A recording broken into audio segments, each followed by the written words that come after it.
بالله من الشيطان الرجيم. بسم الله الرحمن الرحيم. والتين والزيتون وطور سينين وهذا البلد الأمين.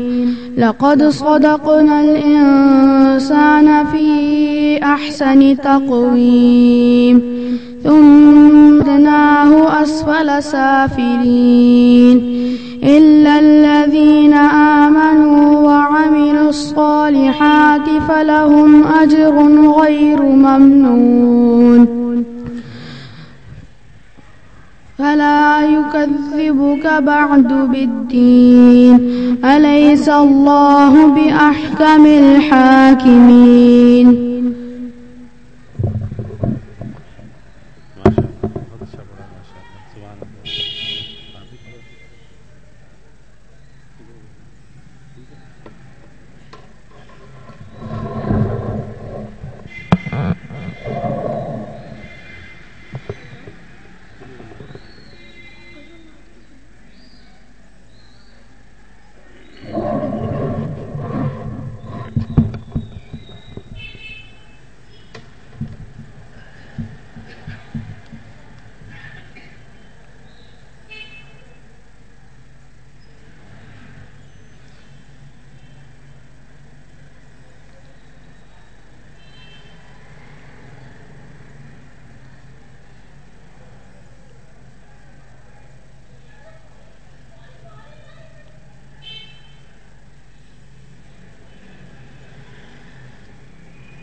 الحمد لله نحمده ونستعينه ونستغفره ونؤمن به ونتوكل عليه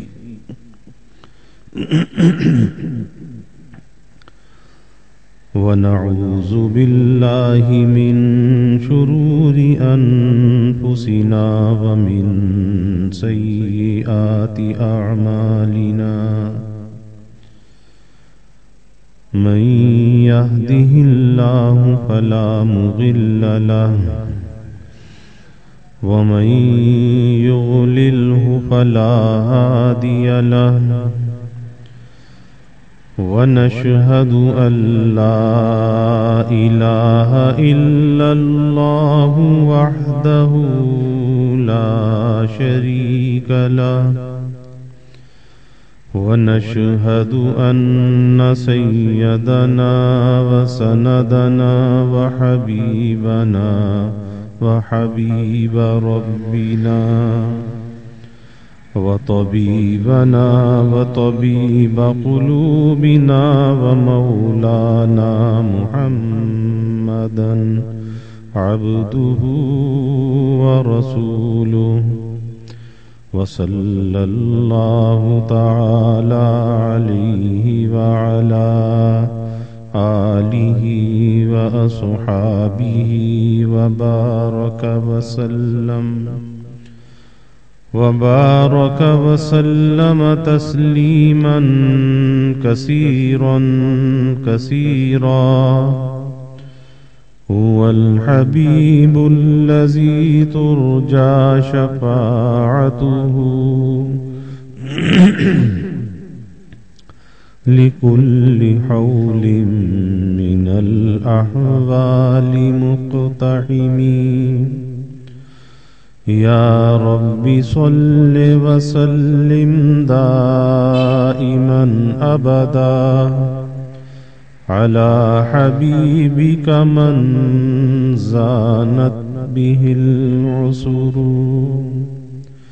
أما أعوذ بالله من الشيطان الرجيم بسم الله الرحمن الرحيم من عمل صالحا من ذكر أو أنثى وهو مؤمن فلنحيينه حياة طيبة صدق الله العظيم وصدق رسوله النبي الكريم ونحن على ذلك لمن الشاهدين والشاكرين والحمد لله رب العالمين.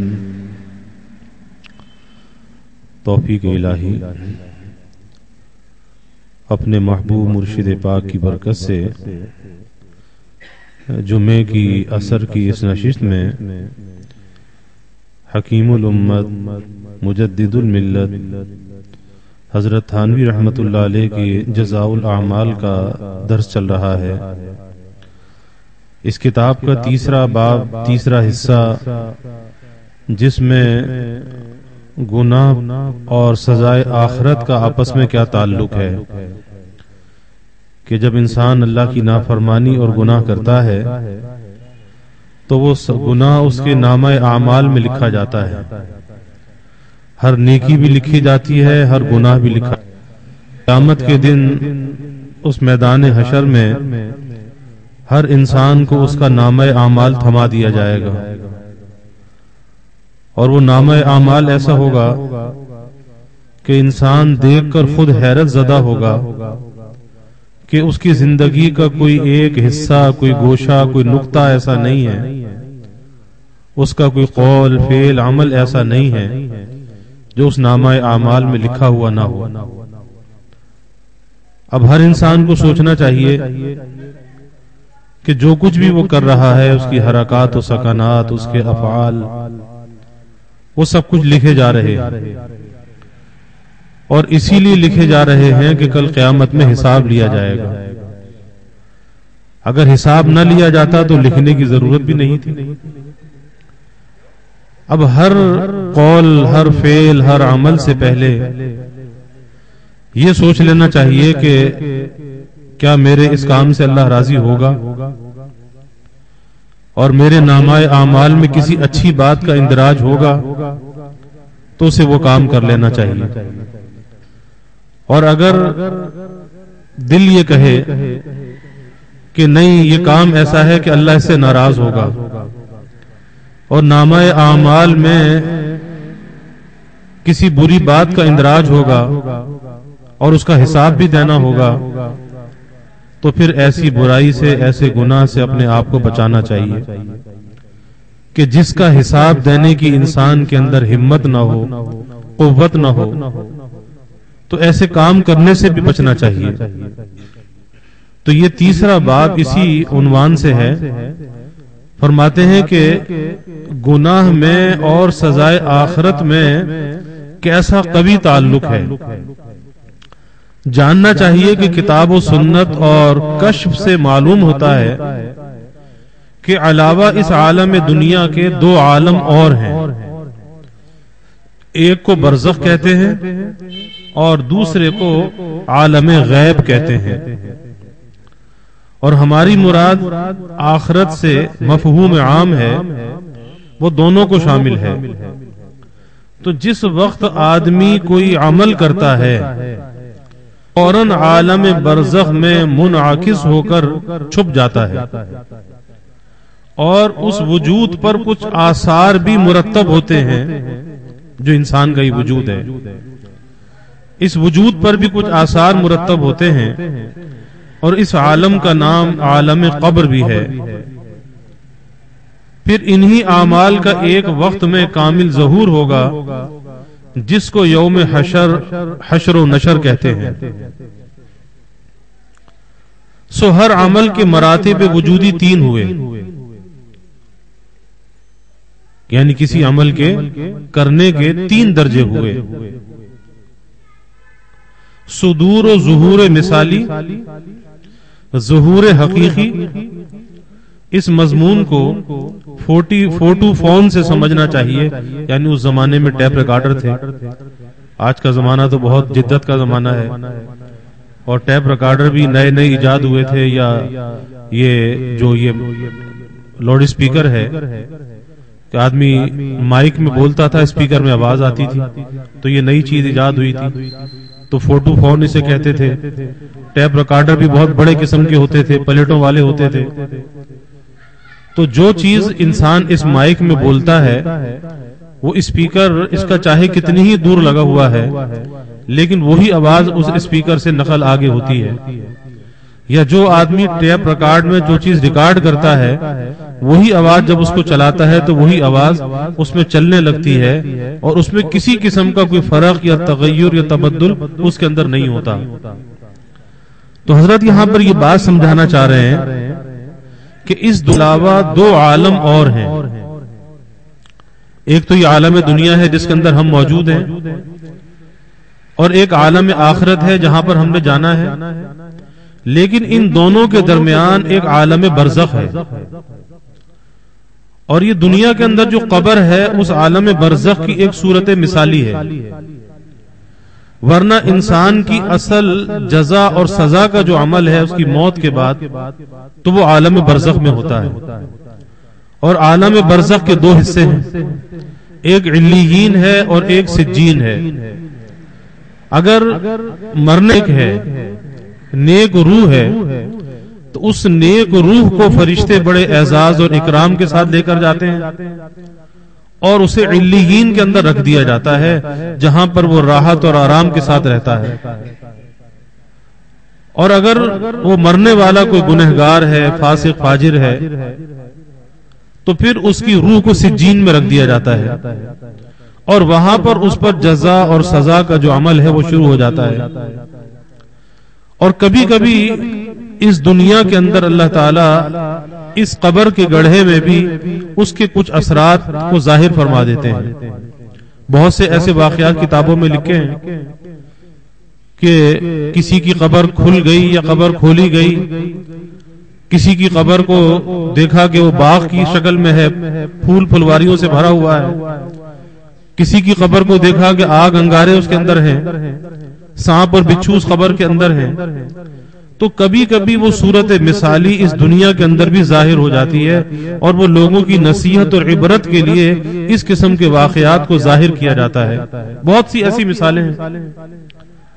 بہت سے مرنے والے ایسے ہوتے ہیں کہ برس ہا برس کے بعد جب وہ قبر کسی وجہ سے کھل جاتی ہے تو اس مرنے والے کا کفن تک میلا نہیں ہوتا، کفن پہ کوئی دھبا بھی نہیں آتا. جبکہ زمین کی خاصیت یہ ہے کہ زمین میں جو چیز اندر ڈالی جائے یہ زمین اسے کھانا شروع کر دیتی ہے. اور بالخصوص انسان کا جو وجود ہے مرنے کے بعد اس کے وجود میں ایک ایسی خوشبو پیدا ہو جاتی ہے کہ جتنے بھی حشرات الارض ہیں، یہ کیڑے مکوڑے، ان کا جو رخ ہے وہ انسان کے جسم کی طرف ہو جاتا ہے. آپ دیکھ لیں کسی کا انتقال ہو جائے تو جس چارپائی پر میت ہوتی ہے اس پر چیونٹیاں چڑھنے لگتی ہیں. تو ان کو کیسے پتا چلا؟ جب تک وہ زندہ تھا تو کوئی چیونٹی نہیں چڑھتی تھی. اب اس کی روح اندر سے نکل گئی تو یہ چیونٹیاں کیوں چڑھ رہی ہیں؟ اس کے نیچے پانی کے پیالے رکھے جاتے ہیں چارپائی کے پائے کے نیچے تاکہ کیڑے مکوڑے اوپر نہ چڑھیں، یہ چیونٹیاں اوپر نہ چڑھیں. تو وجہ یہ ہے کہ اس کے جسم میں ایک ایسی خوشبو پیدا ہو گئی کہ جو ایک کیڑے مکوڑوں کی انوس خوشبو ہے. اب انہیں پتا چلتا ہے کہ ہاں یہ ہمارا شکار ہے، بس اب یہ ہماری غذا ہے، اب ہم نے اس کو کھانا ہے. تو جب قبر میں انسان کو لٹایا جاتا ہے تو یہ وجود کیڑے مکوڑوں کی غذا بن جاتا ہے، اور پھر جس قسم کا علاقہ ہوتا ہے، جیسے ہمارا علاقہ یہ گرم ہے، اس گرم علاقے میں تو تھوڑے عرصے کے بعد انسان کا جسم پھٹ جاتا ہے، اور کیڑے مکوڑے سب سے پہلے اس کے چہرے کو کھانا شروع کرتے ہیں، یہ ہڈیوں کا ڈھانچہ بن جاتا ہے جو حسین و جمیل کہلاتا تھا، جسے اپنی خوبصورتی اور حسن پہ ناز ہوتا تھا، آج قبر میں یہ کیفیت ہوتی ہے کہ کوئی اسے دیکھے تو ڈر جائے۔ حکیم الامت حضرت تھانوی رحمت اللہ علیہ فرمایا کرتے تھے کہ کسی آج دنیا میں ہے نا، لوگ کہتے ہیں جی فلاں کی محبت میں فلاں گرفتار ہو گیا اور فلاں کی محبت میں فلاں گرفتار ہو گیا، تو حضرت فرماتے تھے کہ بھائی یہ 2 وقت کی پیٹ بھر کے روٹی مل رہی ہے، اس کی یہ مستی کا، اور پھر فرماتے تھے کہ جس پر تو عاشق ہے اگر اس کا انتقال ہو جائے اور اس کے انتقال کے کچھ عرصے کے بعد اس کی قبر کھول کر تجھے دکھایا جائے اور تو اسے ہڈیوں کا ڈھانچہ دیکھے، اس کے چہرے پہ گوشت نہ دیکھے، پھر تجھ سے کہا جائے کہ ابھی تو اس پر عاشق ہے، پھر کیا کہے گا؟ انسان خوف اور وحشت کھانے لگتا ہے، ایسی کیفیت ہو جاتی ہے۔ لیکن میں یہ عرض کر رہا ہوں کہ بعض اللہ کے بندے، اللہ کی بندیاں ایسی بھی ہوتی ہیں کہ سال ہا سال کے بعد جب خبر کسی وجہ سے کھل جاتی ہے کہ ان کا کفن میلا تک بھی نہیں ہوتا۔ ہمارے حضرت والد صاحب نور اللہ مرقدہ کے مجازین میں سے تھے، جوہانسبرگ ساؤتھ افریقہ میں، حاجی اسماعیل کرولیا صاحب، ان کے بیٹے کا کوئی 37 سال پہلے انتقال ہوا، حافظ قرآن تھا۔ جب ان کا انتقال ہوا تو 37 برس گزر چکے تھے، تو سوچا کہ اسی قبرستان میں دفن کرے، تو وہاں پہ جگہ نہیں تھی، تو کہا کہ اسی قبر کو کھول کر دفن کر دیا جائے۔ تو 37 برس کے بعد جب قبر کھولی گئی تو 37 برس پہلے جو بچہ حافظ قرآن دفن کیا تھا اس کا کفن بھی میلا نہیں ہوا تھا، اسی حال میں تھا 37 برس گزرنے کے بعد۔ اور یہ بات تو ان کے انتقال کے بعد ہمیں پتہ چلی، ہمیں تو یہی پتا تھا، اکثر یہی معلوم تھا کہ ان کے کوئی اولاد نرینہ نہیں تھی۔ پتہ چلا کہ ایک بیٹا ہوا تھا، وہ حافظ قرآن تھا، 17-18 سال کا تھا، اور اس کا انتقال ہو گیا۔ اسی طرح سے فیصل آباد میں بچی کا انتقال ہو گیا، جوان بچی تھی۔ پھر چند سال کے بعد اس کی والدہ کا انتقال ہوا تو برابر میں قبر کھولی گئی۔ جب برابر میں قبر کھولنے لگے تو قبر کی دیوار گر گئی، تو چند سال پہلے جو اس بچی کا انتقال ہوا تھا اس کا کفن تک میلا نہیں تھا، اسی حالت کے اندر قبر میں موجود تھی، حافظ قرآن وہ بچی تھی۔ تو دنیا کے اندر اللہ تعالیٰ کبھی دکھا دیتے ہیں، لیکن اصل عالم جو ہے وہ عالم برزخ ہے، اور پھر عالم برزخ سے انسان کا جو انتقال ہے، اس کی منتقلی ہے، وہ عالم آخرت تک ہے۔ تو حضرت یہاں پر عمل کے مراتب وجودی جو ہیں اس کے 3 درجے یہاں پر بیان فرماتے ہیں کہ صدور و ظہور مثالی، ظہور حقیقی۔ اس مضمون کو فرماتے ہیں کہ فوٹو فون سے سمجھنا کہ جب آدمی کوئی بری بات کرتا ہے تو اس کے 3 مرتبے ہوتے ہیں۔ ایک مرتبہ تو یہ ہے کہ وہ بات منہ سے نکلی، دوسرا مرتبہ یہ کہ فوراً فوٹو فون میں وہ الفاظ بند ہو گئے، ریکارڈ ہو گئے ریکارڈر میں، اور تیسرا مرتبہ یہ ہے کہ جب اس آواز کو نکالنا چاہیں تو وہی آواز پیدا ہو جائے گی۔ یعنی پہلے تو کبھی اس بات کا سمجھنا بڑا مشکل تھا کہ ایک آدمی 70-80 سال تک دنیا میں رہتا ہے تو ایسا کون سا رجسٹر ہے کہ جہاں پر اس کے جو ہے اعمال کو لکھا جا رہا ہے، اور ہر لمحے کو لکھا جا رہا ہے، ہر سانس کو لکھا جا رہا ہے، تو ایسا کون سا رجسٹر ہے؟ لیکن آج اس جدید دنیا کے اندر اتنی چھوٹی چھوٹی چپیں آ گئی کہ جس میں ہزاروں لاکھوں کتابیں جس کے اندر جمع کر دی جائیں، اس کی میموری اتنی زیادہ ہے تو اس میں ساری چیزیں سما جاتی ہیں۔ تو جب ایک انسان ایسی میموری بنا سکتا ہے، ایسی چپ بنا سکتا ہے، تو پھر اللہ تعالیٰ کے لیے ایسا بنانا کیا مشکل ہے؟ تو یہ چیز ریکارڈ ہو رہی ہے، جو کچھ بھی ہم کہہ رہے ہیں یہ ریکارڈ ہو رہی ہے، اور جب اس کے چلانے کا موقع آئے گا تو بعین ہی جو کچھ کہا تھا وہی چیز ریکارڈنگ سے چل پڑے گی. سو منہ سے کسی بات کا نکلنا، منہ سے کسی بات کا نکلنا یا انسان سے کسی عمل کا صادر ہونا، یہ تو عالم دنیا ہے، یہ دنیا کی مثال ہے کہ یہاں پر انسان افعال، اقوال، اعمال کر رہا ہے تو اس سے ان چیزوں کا صدور ہو رہا ہے، تو یہ دنیا کی مثال ہے. اب اس میں بند ہونا، یہ چیزیں کہیں پہ جمع ہو رہی ہیں، یہ عالم برزخ کی مثال ہے، اور پھر اس سے نکلنا عالم غیب یعنی عالم آخرت کی مثال ہے. سو جیسا کوئی عاقل شک نہیں کرتا، عقل مند کوئی شک نہیں کرتا کہ الفاظ منہ سے نکلتے ہی ریکارڈر میں ریکارڈ ہو جاتے ہیں، اور اس میں بھی شک نہیں کرتا کہ نکالنے کے وقت وہی بات نکلے منہ سے نکلی تھی، جو ریکارڈ ہوئی ہے وہی بات چلے گی، اس کے خلاف نہیں نکلے گی. اسی طرح مومن کو اس میں شک نہیں ہونا چاہیے کہ جس وقت اس سے کوئی عمل صادر ہوتا ہے فوراً وہ عالم مثال میں منقش ہو جاتا ہے، وہاں پر وہ محفوظ ہو جاتا ہے، اور آخرت میں اس کا ظہور ہوگا.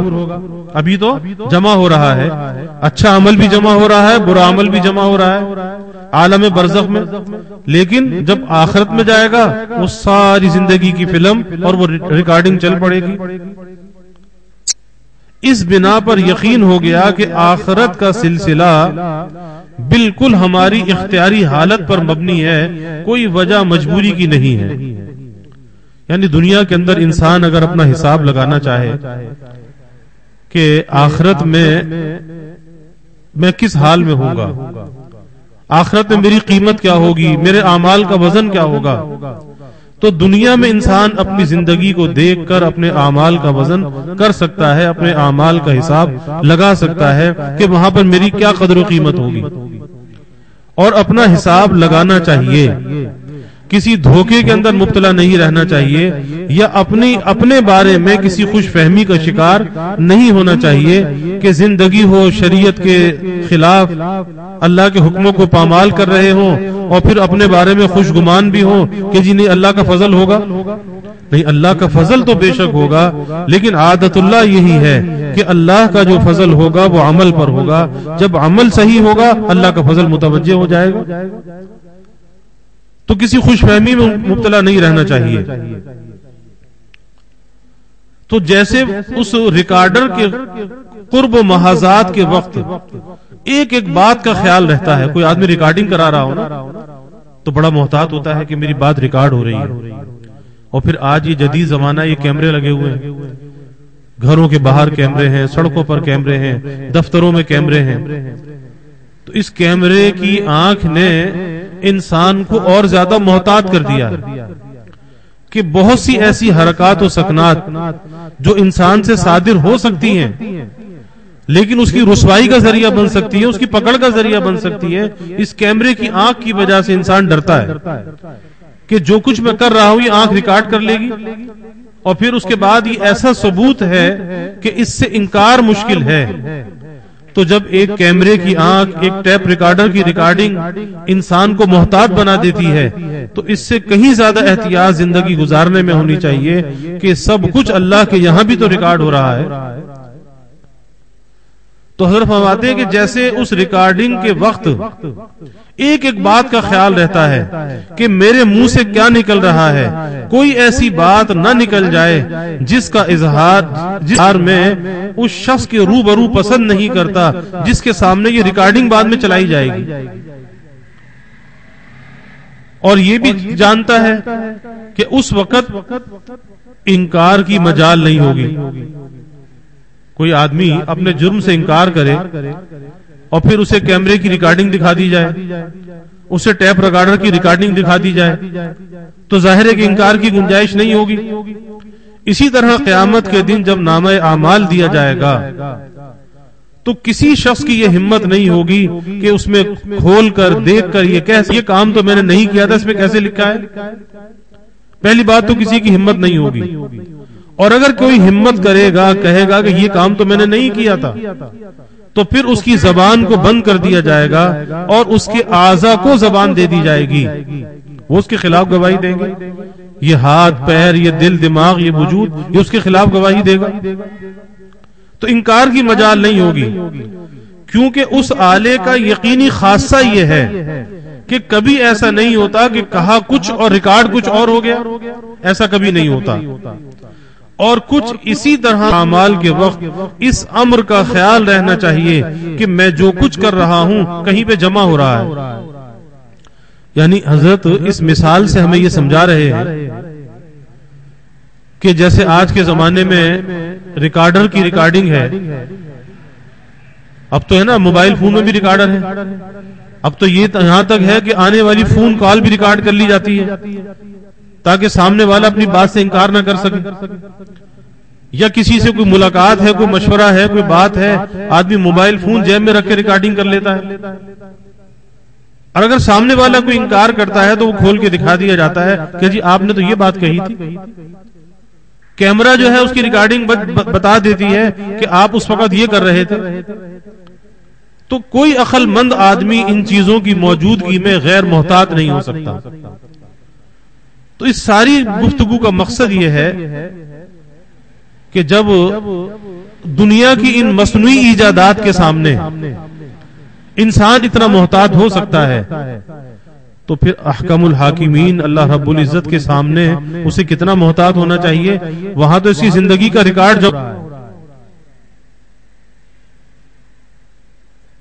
تو فرماتے ہیں کہ اگر یہ خیال غالب ہو جائے تو گناہ کرنے سے ایسا اندیشہ ہو جیسے اس ریکارڈر کے روبرو گالیاں دینے سے. کہ ریکارڈنگ ہو رہی ہو کو گالیاں کبھی نہیں بکے گا کیونکہ اس کو پتا ہے کہ میری ریکارڈنگ ہو رہی ہے.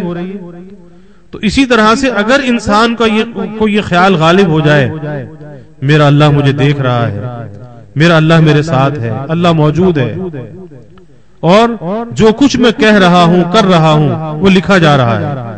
ما یلفظ من قول الا لدیہ رقیب عتید، کہ جو ہماری زبان سے نکل رہا ہے یہ لکھا جا رہا ہے. تو اگر یہ استحضار قائم ہو جائے تو کبھی انسان سے کسی گناہ کا اندیشہ نہ ہو. فرمایا کہ جب ریکارڈنگ کے وقت کوئی شخص گالی نہیں دیتا تو اسے اس بات کا ڈر ہوتا ہے کہ جب کسی بادشاہ کے سامنے اس ریکارڈنگ کو چلایا جائے گا، کھولا جائے گا، اور اس وقت میں حاضر ہوں گا اور میری ریکارڈنگ میں بجائے اچھی بات کی گالیاں چل رہی ہوں گی تو پھر بادشاہ مجھے کیا کرے گا؟ پکڑ کے سزا دے گا. تو اسی طرح زندگی کے اعمال جب اللہ کے سامنے پیش ہوں گے، وہ زندگی کی فلم چلائی جائے گی، اور اس میں اگر بری باتوں کا اندراج ہوگا تو پھر کیا ہوگا؟ اللہ بھی سزا دے گا، اور آخرت کی سزا دنیا کی سزا سے زیادہ اشد ہے. فرمایا کہ دوسری مثال سمجھیے کہ درخت پیدا ہونے میں 3 مرتبے ہیں. پہلی مثال وہ ریکارڈنگ والی مثال ہے. درخت کے پیدا ہونے میں 3 مرتبے ہیں. ایک مرتبہ کیا ہے؟ تخم ڈالنا، بیج ڈالنا. دوسرا کیا ہے؟ اس کا زمین سے نکلنا. اور تیسرا کیا ہے؟ بڑا ہو کر پھل پھول لگنا. اب عاقل سمجھتا ہے کہ درخت کا نکلنا، اس میں پھل پھول آنا ابتدائی کارخانہ نہیں ہے، اسی تخم پاشی پر مبنی ہے کہ جس چیز کا بیج ڈالا تھا اسی چیز کا درخت ہو گیا. خود بخود تو نہیں ہوگا، خود بخود تو کھڑا نہیں ہو گیا. اسی طرح دنیا میں عمل کرنا بمنزلہ تخم پاشی کے ہے کہ ہمارا جو عمل ہے اب جو بھی وہی فصل پیدا ہوگی. نیکی کا بیج اجر و ثواب کی فصل پیدا ہوگی، اور گناہ کا بیج ڈالیں گے تو عذاب کی فصل پیدا ہوگی. تو دنیا میں نیک عمل کرنا بمنزلہ تخم پاشی کے ہے، اور آثار برزخی کا ظاہر ہونا کہ یہ عمل وہاں پہ محفوظ ہو گیا بمنزلہ درخت نکلنے کے ہے. اور آثار آخرت کا ظاہر ہونا اس پر پھل پھول لگنا ہے کہ نیکی کی برزخ میں جمع ہو گئی، جب آخرت میں جائے گا اس کا پھل وہاں پہ پائے گا، اس کا صلہ وہاں پہ پائے گا. تو برزخ و آخرت، ثمرات برزخ و آخرت، بالکل انہی اعمال اختیاریہ پر مبنی ہیں. اعمال اختیاریہ جو ہم یہاں دنیا میں کرتے ہیں، برزخ اور آخرت کی جو ثمرات ہیں، انہی اعمال اختیاریہ پر مبنی ہیں. جو جیسا جو بو کر کبھی توقع نہیں ہوتی کہ گیہوں پیدا ہوگی اور کوئی جو بو رہا ہے، اور جو بو کر یہ سمجھ لے کہ جی گندم پیدا ہوگی. اسی طرح اعمال بد کر کے کیوں توقع ہوتی ہے کہ ثمرات نیک شاید ہم کو مل جائے. اسی مقام پر یہ مضمون سمجھ میں آ گیا. حدیث میں ہے الدنیا مزرعۃ الآخرہ، کہ یہ دنیا آخرت کی کھیتی ہے. یہ دنیا آخرت کی کھیتی ہے. اور ایک اللہ والے فرماتے ہیں گندم از گندم برویت جو سے جو از مکافات عمل غافل مشو، کہ بھائی گندم بوگے تو گندم کاٹو گے اور جو بوگے تو جو کاٹو گے. یعنی مکافات عمل سے انسان کو گزرنا پڑے گا. یہ نہیں ہوگا کہ جو بونے کے بعد امید یہ رکھے کہ گندم کی فصل ملے گی، ایسا نہیں ہوگا. جو دنیا میں بو رہا ہے، یعنی دنیا میں جو تخم پاشی کر رہا ہے، تو وہی فصل وہاں پر پائے گا، اس کے علاوہ کچھ اور ہونے والا نہیں ہے. اس لیے انسان کو کسی دھوکے میں نہیں رہنا چاہیے، اپنے اعمال پہ نظر رکھنی چاہیے، اور اگر اس میں کوئی خرابی ہے اسے دنیا میں دور کر لینا چاہیے، ورنہ جو یہاں پر بوئے گا وہ وہاں پر پائے گا. اللہ تعالی ہمیں فکر آخرت عطا فرمائے اور اللہ تعالی نیکیوں کی تخم پاشی کرنے والا بنائے. وآخر دعوانا الحمدللہ رب العالمین والعاقبۃ للمتقین والصلاة والسلام علی اشرف الانبیاء والمرسلین. اللہم صل علی سیدنا و مولانا محمد وعلی آل سیدنا و مولانا محمد صلاة تنجینا بها من جمیع الاحوال والآفات وتخزیلنا بها جمیع الحاجات وتطهرنا بها من جمیع السیئات وترفعنا بها عندك أعلى الدرجات وتبلغنا بها أقصى الغايات من جميع الخيرات في الحياة وبعد الممات إنك على كل شيء قدير. اللهم رب الحل والحرم ورب المشعر الحرام ورب البيت الحرام ورب الركن والمقام، ابلغ لروح سيدنا ومولانا محمد منا السلام. ربنا آتنا في الدنيا حسنة وفي الآخرة حسنة وقنا عذاب النار.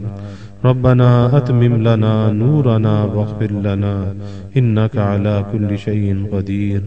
ربنا ظلمنا أنفسنا وإن لم تغفر لنا وترحمنا لنكونن من الخاسرين. ربنا هب لنا من أزواجنا وذرياتنا قرة أعين واجعلنا للمتقين إماما. اللهم ألف بين قلوبنا وأصلح ذات بيننا واهدنا سبل السلام ونجنا من الظلمات إلى النور وجنبنا الفواحش ما ظهر منها وما بطن وبارك لنا في أسماعنا وأبصارنا وقلوبنا وأزواجنا وذرياتنا وتب علينا إنك أنت التواب الرحيم. یا اللہ یا رحمان یا رحیم یا کریم یا ارحم الراحمین یا اکرم الاکرمین. یا اللہ ہمارے گناہوں کو معاف فرما، یا اللہ ہماری خطایا سے درگزر فرما. یا اللہ اپنی محبت معرفت عطا فرما، اپنی رضا والی زندگی یا اللہ نصیب فرما، اپنے رضا والے کاموں کی یا اللہ توفیق عطا فرما. یا اللہ ہمیں اعمال آخرت کا اہتمام کرنے والا بنا، غفلت والی زندگی سے، معصیت والی زندگی سے یا اللہ ہماری حفاظت فرما. ہر نیکی ہر طاعت کی یا اللہ توفیق عطا فرما، ہر طاعت کا کرنا یا اللہ آسان فرما. یا ہر گناہ سے بچنا آسان فرما، گناہ کی نفرت ہمارے دلوں میں پیدا فرما. یا اللہ ظاہری باطنی ہر قسمی ترقیات عطا فرما. سب کے دلوں کے نیک ارادوں کو، تمناؤں کو از غیب پورا فرما. سب کی حاجات کو یا اللہ پورا فرما، سب کی پریشانیوں کو دور فرما. بیماریوں سے یا اللہ حفاظت فرما، ہر ناگہانی بلا اور مصیبت سے یا اللہ حفاظت فرما. زمینی آسمانی آفات سے یا اللہ اللہ حفاظت فرما، موذی امراض سے یا اللہ حفاظت فرما، یا اللہ سب کے رزق میں، اعمال میں، گھر بار میں، آل اولاد میں یا اللہ برکتیں عطا فرما، کبھی کسی کو مخلوق کا محتاج نہ بنا، یا اللہ ہمیشہ اپنے در کا سائل اور بھکاری بنا، اپنے در کا منگتا اور سوالی بنا، یا اللہ ایمان کی ترقی عطا فرما، اعضاء کی سلامتی عطا فرما، ہر محتاجی سے، معذوری سے حفاظت فرما، یا اللہ جو بھی خواتین تشریف لاتی ہیں ان کے آنے کو قبول فرما، قدم قدم پر اپنی نصرت اور معیت نصیب فرما، یا اللہ گھروں کے ماحول کو جنت نشاں بنا، محبتیں الفتیں پیدا فرما، نعمتوں کی فراوانی عطا فرما، نفرت کو یا اللہ دور فرما، یا اللہ بڑوں کا ادب کرنے والا بنا، چھوٹوں پر شفقت کرنے والا بنا، خلق خدا سے درگزر کرنے والا بنا، اچھے اخلاق کا، اچھے کردار کا حامل بنا،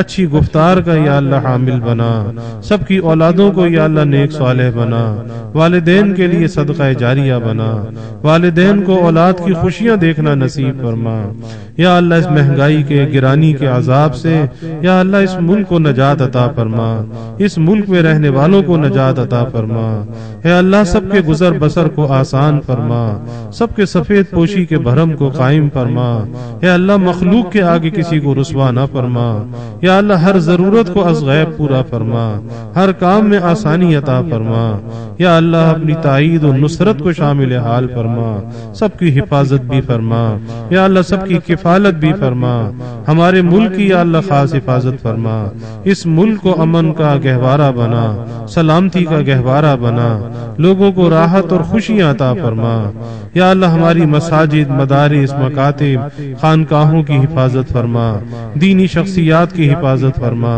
علماء اور طلباء کی حفاظت فرما، یا اللہ مساجد کے خلاف یا اللہ جو بھی سازشیں ہیں اے اللہ تو انہیں ناکام فرما، ایسی سازش کرنے والوں کو نامراد فرما، بے نقاب فرما، کیفر کردار تک پہنچا، یا اللہ جو مانگا وہ بھی عطا فرما، جو نہ مانگ سکے وہ بھی عطا فرما، یا اللہ اس کرونا کی بڑھتی اور پھیلتی وبا سے سارے عالم کی حفاظت فرما، ساری انسانیت کو یا اللہ امن، عافیت اور سلامتی عطا فرما، یا اللہ ہم کمزور ہیں، ضعیف ہیں، کسی امتحان اور آزمائش کے قابل نہیں، ہر ابتلا آزمائش سے تیری پناہ چاہتے ہیں، اے اللہ تو شفا کو نازل فرما، وبا سے نجات عطا فرما، یا اللہ سب کی دستگیری فرما، یا اللہ سب کے ساتھ اپنی مدد کو شامل حال فرما، یا اللہ اپنی رحمتوں کا، برکتوں کا، راحتوں کا نزول فرما، زحمتوں کو دور فرما، دین دنیا آخرت کی ہر بھلائی عطا فرما، ہر شر سے، ہر فتنے سے یا اللہ حفاظت فرما، یا اللہ ہمیں عافیت دارین عطا فرما، ربنا تقبل منا انك انت السميع العليم وتب علينا انك انت التواب الرحيم الله عنا محمدا صلى الله عليه وسلم ما هو اهله وصلى الله تعالى وسلم على النبي الكريم آمين برحمتك يا الله له ويتعدى حدوده يدخله نارا خالدا فيها وله عذاب مهين واللاتي يأتين الفاحشة من نسائكم فاستشهدوا عليهن 4 منكم فإن شهدوا فأمسكوهن في البيوت حتى يتوفاهن الموت أو يجعل الله لهن سبيلا واللذان يأتيانها منكم فآذوهما فإن تابا فأصلحا فأعرضوا عنهما إن الله كان توابا رحيما إنما التوبة على الله للذين يعملون السوء بجهالة ثم يتوبون من قريب فأولئك يتوب الله عليهم وكان الله عليما حكيما وليست التوبة للذين يعملون السيئات حتى إذا حضر أحدكم الموت إني تبت الآن وللذين يموتون وهم كفار أولئك أعتدنا لهم عذابا أليما الله أكبر